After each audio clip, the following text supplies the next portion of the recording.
Bismillahirrahmanirrahim. Al-Hikam nomor 59.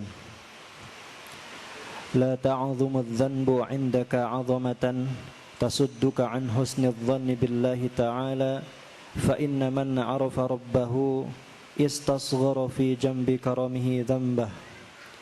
Jangan sampai terasa bagimu kebesaran sesuatu dosa itu hingga dapat merintangi engkau dari husnudzon, baik sangka kepada Allah Subhanahu wa taala. Sebab siapa yang benar-benar mengenal Allah, maka akan menganggap kecil dosanya itu di samping keluasan kemurahan Allah. Sebetulnya besar kecil itu hanya dalam pandangan kita.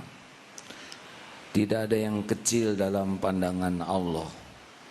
Dosa kecil dilakukan dengan sengaja pasti dilihat Allah dan pasti ada balasannya. Tetapi kalau sudah terlanjur berbuat dosa besar, maka kita harus ingat ampunan Allah lebih luas lagi. Tidak boleh berburuk sangka seakan-akan ampunan Allah, rahmat Allah terbatas. Jadi kalau sudah terlanjur berbuat dosa, tobat saja. Karena ampunan Allah lebih besar, lebih luas dari sebesar apapun dosa. Dosa besar itu buruk, tetapi berburuk sangka kepada Allah lebih buruk. Menganggap Allah tidak pengampun, menganggap Allah kikir dengan ampunannya. Ibnu Abdullah bin Mas'ud, semoga Allah ridho, orang yang beriman dengar, melihat dosa itu seperti gunung yang akan roboh menimpanya. Begitu takut. Orang munafik melihat dosa itu seperti lalat. Jadi kalau orang tidak merasa berbuat dosa, padahal berdosa, itu ciri kemunafikan.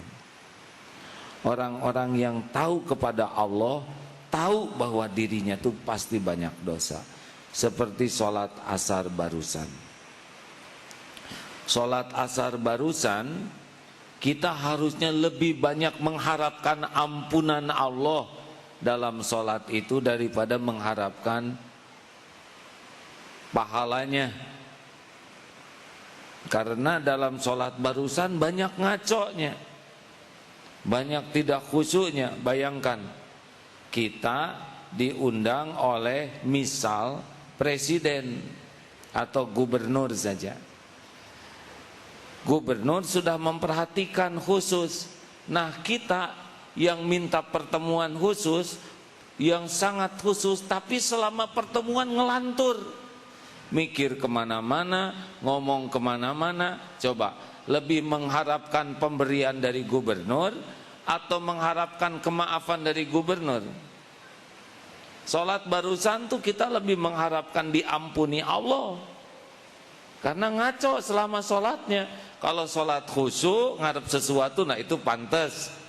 Tapi kalau sholatnya ngaco seperti ulangan jelek di hadapan guru, lebih banyak mohon dimaafkan daripada mohon nilai yang bagus. Nah, seorang yang kalau ditanya, saudara harus tobat, lalu tersinggung, dosa saya apa? Nah, itu ciri munafik. Karena orang-orang yang beruntung adalah orang yang dibuka hatinya oleh Allah, bisa melihat dosanya sendiri dan takut. Jadi kalau ada orang yang nangis saja, malam hari itu nangis, bukan nangis masalah, bukan menangisi takdir, bukan menangisi keadaan, tapi menangisi dosa, itu beruntung. Tapi kalau orang hanya nangis, kenapa kok nasib saya begini, kenapa kok hidupnya, hanya menangisi keadaan, itu orang yang tidak ridho kepada takdir. Susah tenang. Tidak usah menangisi takdir, karena pasti baik. Tangisilah dosa-dosa penyebab ketidakbaikan. Baik, selanjutnya لا صغيرة إذا قابلك عدله ولا كبيرة إذا واجهك فضله. Tidak ada dosa kecil jika Allah menghadapi engkau dengan keadilannya, dan tidak berarti dosa besar jika Allah menghadapimu dengan karunia-Nya.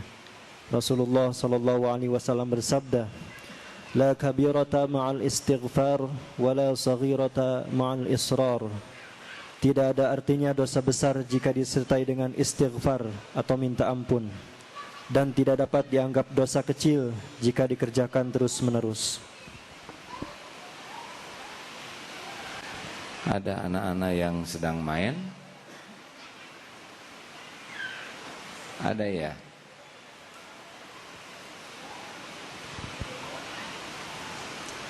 Kalau anak-anak lari-lari sama sekali tidak salah, karena mereka senangnya itu. Ini ujian bagi orang-orang yang ada di sekitarnya yang dewasa. Jangan dimarah, karena ini pasti izin Allah. Tinggal ditenangkan, ya. Kalau dibiarkan mungkin kurang bisa khusyuk yang lainnya. La kabirata ma'al istighfar. Tidak ada artinya dosa yang besar kalau dihadapi dengan tobat yang sungguh-sungguh. Dan tidak adalah sogirata ma'al isrol. Tidak dianggap dosa yang kecil kalau terus-menerus. Kemarin dalam sebuah ceramah mengatakan seorang penanya,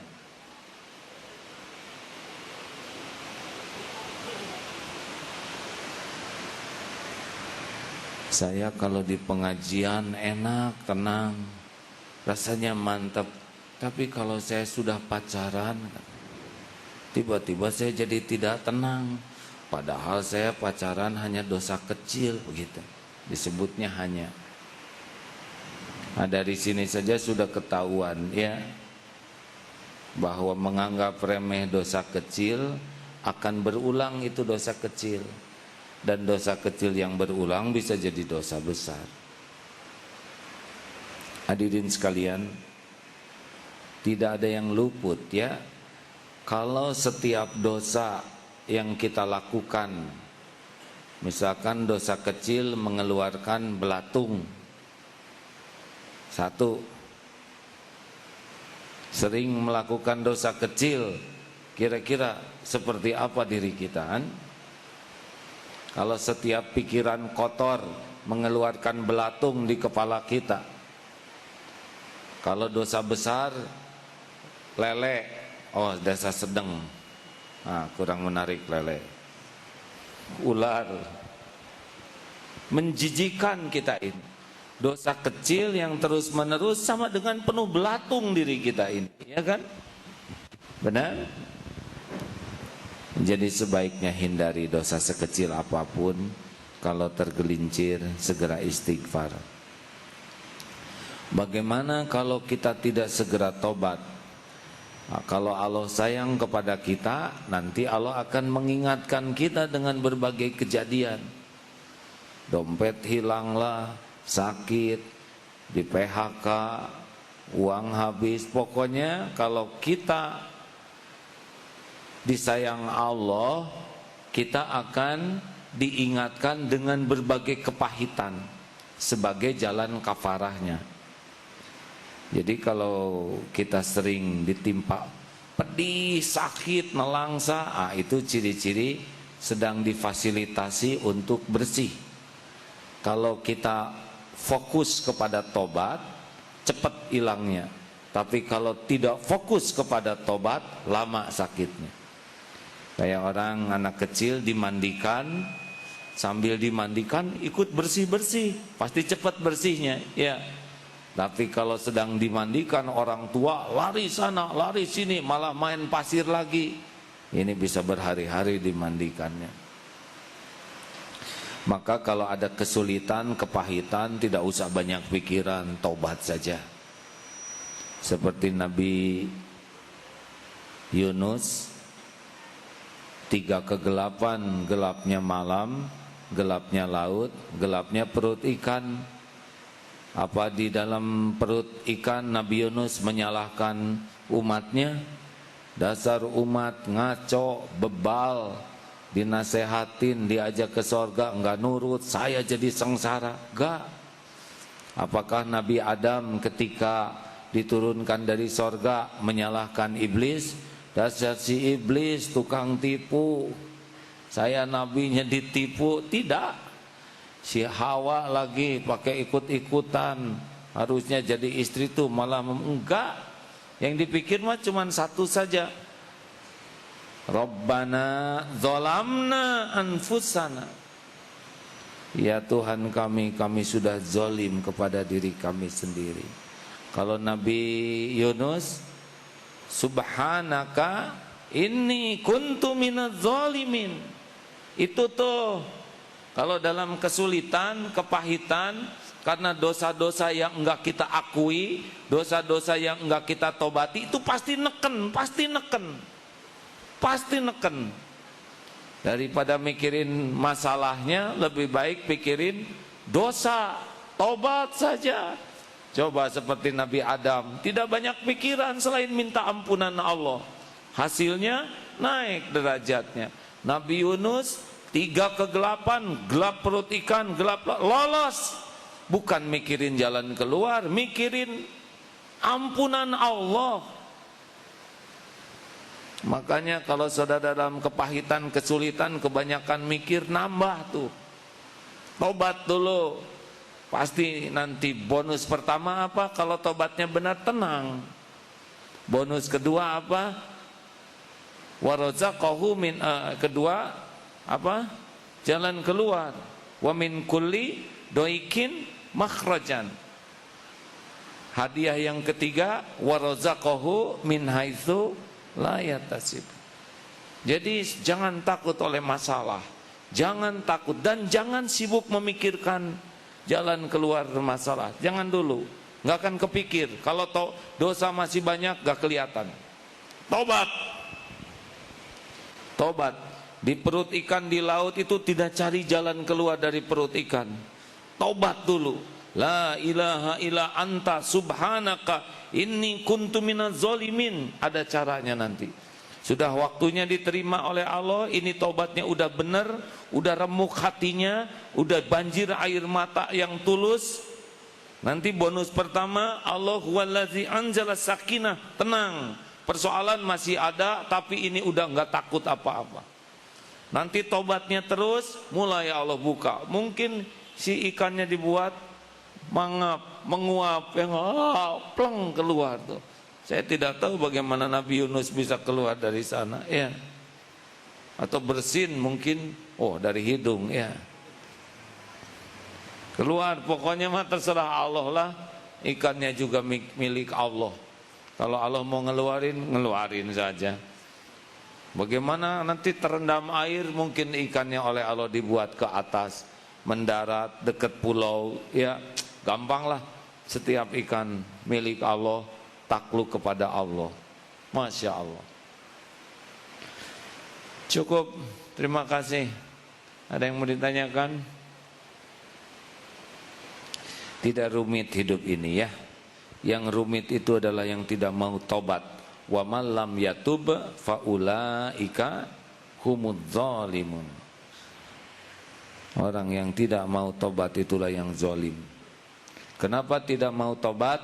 Karena dia tidak merasa bersalah. Apa cirinya orang yang tidak merasa bersalah? Sibuk dengan alasan pembenaran diri. Kenapa orang tidak mau tobat? Karena dia lebih sibuk memikirkan orang lain yang salah dibanding memikirkan dirinya pengundang masalah. Pada waktu dipermalukan, dihina di TV, misal sibuk menyalahkan wartawan, tidak ada gunanya. Lebih baik sibuk saja tobat. Allah lah yang membulak-balik hati wartawan. Mau apa mikirin wartawan? Dia sudah dapat dari apa yang dia lakukan, dan kita dapat dari apa yang kita lakukan. Satu pertanyaan kemarin di Al-Latif menarik. AA, saya bisnis dengan teman saya. Nah, bisnis kami kolab. Teman saya ini betul-betul kerjanya tobat. Dan dia pasrahkan urusannya kepada Allah. Lalu bagaimana? Jadi saya yang dimarahin orang. Jadi saya yang dikejar-kejar. Lalu urusannya bagaimana, beres enggak? Memang beres, tapi gara-gara dia pasrah ke Allah, akibatnya saya yang dimarahin orang. Salah, Bu. Ibu dimarahin orang bukan karena dia pasrah ke Allah. Ibu dimarahin orang karena dosa-dosa ibu. Dosa saya apa? Nah itu enggak ngaku. Siapa tahu selama ini marah ke pembantu, siapa tahu selama ini menyakitin orang-orang kecil, siapa tahu ketika kita bersedekah dilemparkan, melukai hati. Semua rangkaian kezoliman ada catatannya, ada balasannya. Nah sekarang Allah gerakan orang itu marah-marah. Tenang aja, Bu, nanti kalau ibu tobat terus, itu berhenti yang marah.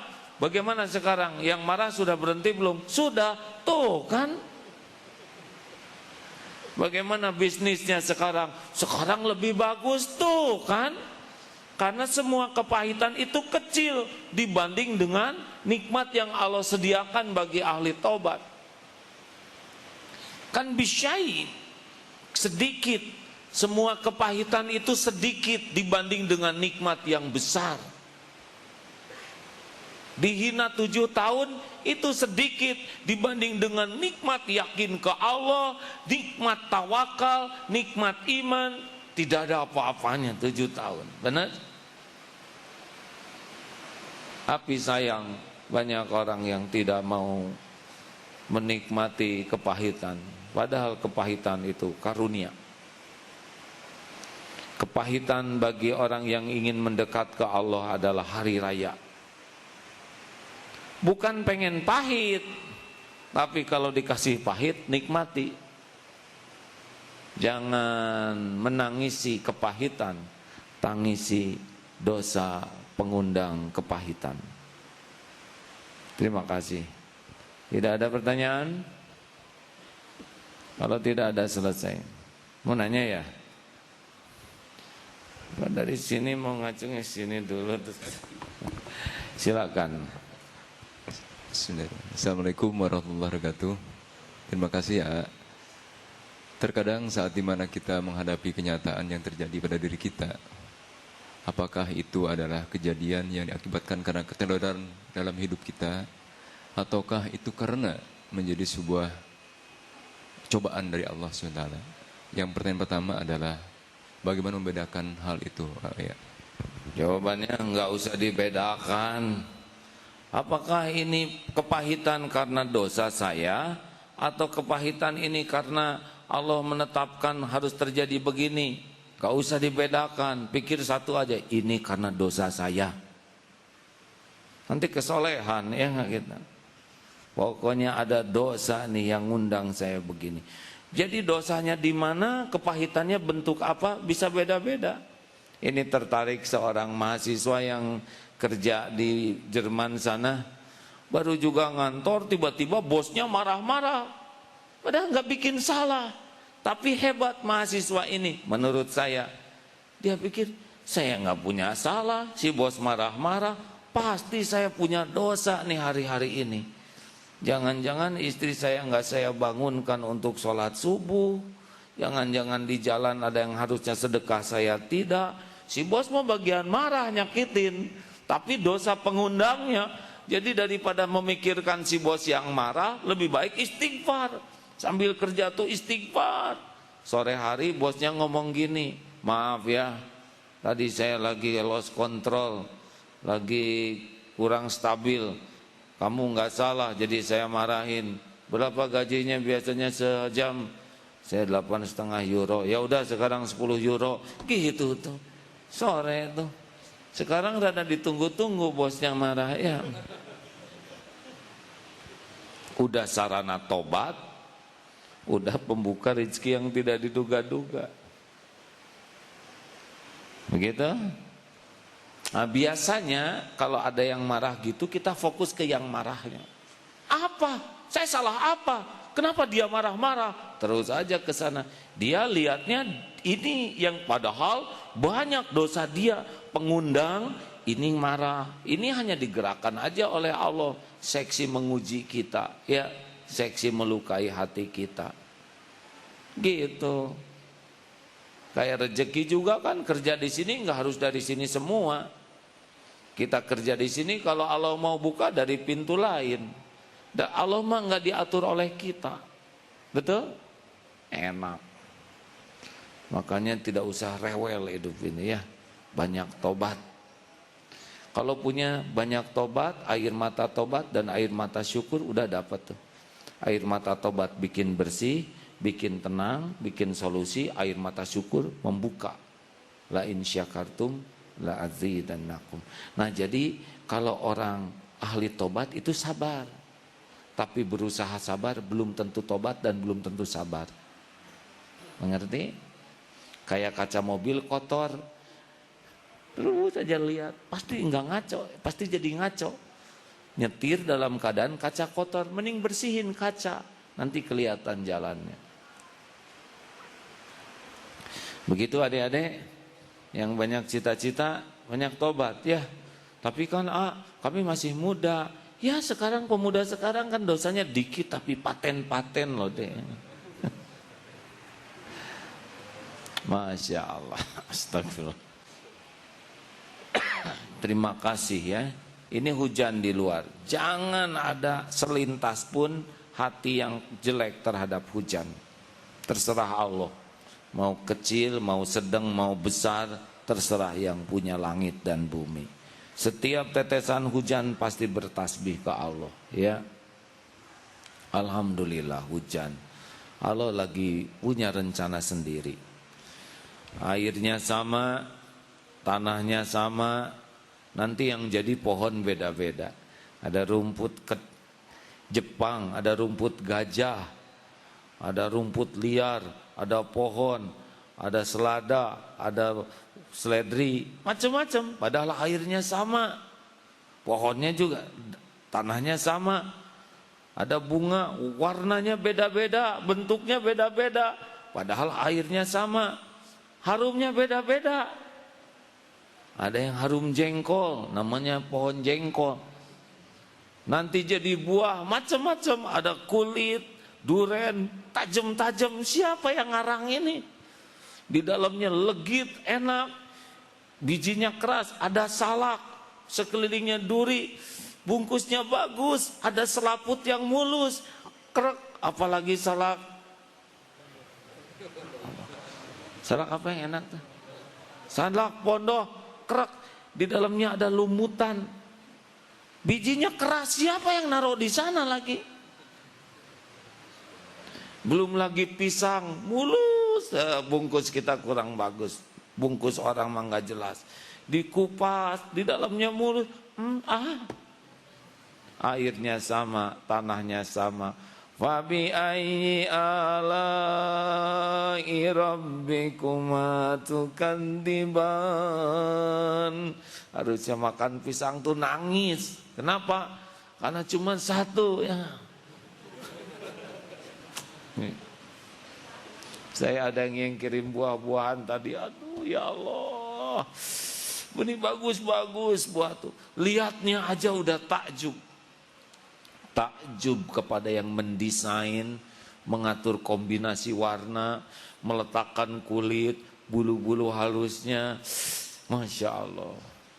Saudara nggak usah ingin lah, biar saya saja yang menghabiskan ya. Masya Allah. Terima kasih. Tidak ada pertanyaan lain?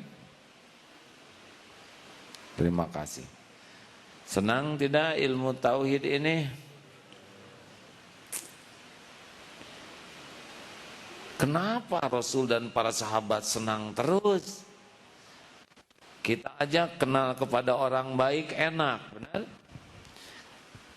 Kenal kepada, misalkan ada teman pinter ini. Ada teman di kelas pinter sekali, pinter dan suka ngasih tahu kalau kita dalam kesulitan. Udah gitu banyak uang. Dan kalau ngasih ke kita tuh gak hitung-hitungan. Asal megang saku dapat 2 gepok yang $100, kasihin. Dia pakai sepatu baru, oh pengen ya, nih kasih. Kita lagi pegel, mau dipijet, ternyata dia ahli refleksi. Aduh, enak tidak? Dia ke sekolah pakai motor, kenapa ngeliatin motor saya? Mau, ambil aja. Aduh, gimana kira-kira? Senang tidak punya teman yang gitu? Dan pemaaf sekali, ya maaf. Dia mau makan, kita ambil makanannya semua, sok aja nggak apa-apa. Masya Allah, senang tidak? Gaul dengan orang yang nggak jelas aja kita udah senang.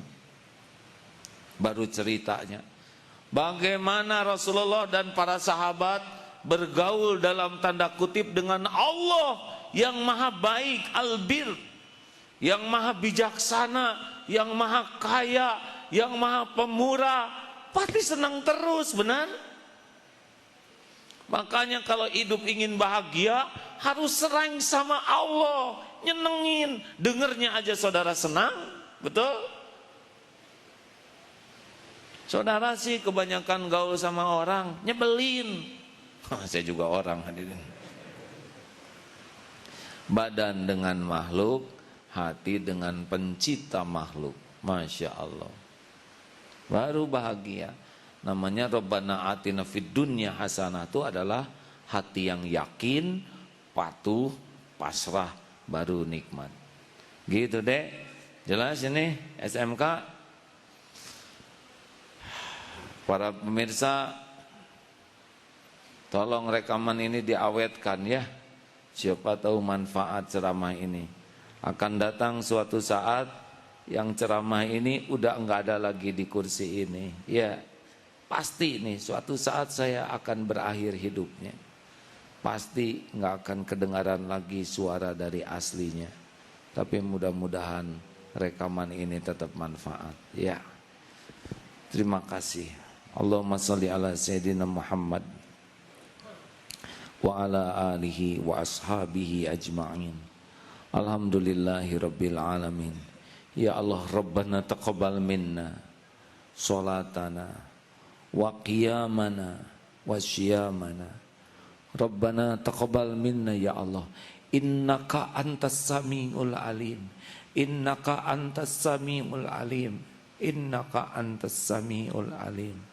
Wa tub alaina innaka antat tawwabur rahim. Ya Allah ya Hayyu ya Qayyum, birahmatika nastaghits ya Rabb, birahmatika nastaghits. Ya Allah ya Hayyu ya Qayyum, birahmatika nastaghits. Rabbana zalamna anfusana wa illam taghfir lana wa tarhamna lanakunanna minal khasirin. La ilaha illa anta subhanaka inna kunna minadh dhalimin. Allahumma ja'alna minat tawabin waj'alna minal mutatahhirin waj'alna min ibadikas sholihin. Rabbana Allahumma ighfir lana wali walidina warhamhum kama rabbawna sigara. Allahumma ja'al ya Allah, Allahumma inna nas'aluka taubatan nasuha wa taubatan qoblal maut ya Allah, wa rahmatan indal maut wa maghfiratan ba'dal maut. Allahumma hawwin alaina fi sakaratil maut. Allahumma inna nas'aluka husnal khatimah wa na'udzubika min su'il khatimah. Allahumma ya Karim, jadikan saat ini saat mustajab doa ya Allah. Rasulmu memberitahu hujan lebat saat mustajab. Kabulkan doa hamba-hambamu ini ya Qarib. Amin. Doalah hadirin. Amin ya Allah.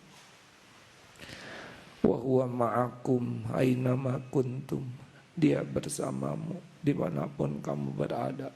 Wallahu bima ta'maluna basir. Dia maha melihat apapun yang kamu kerjakan. Doalah.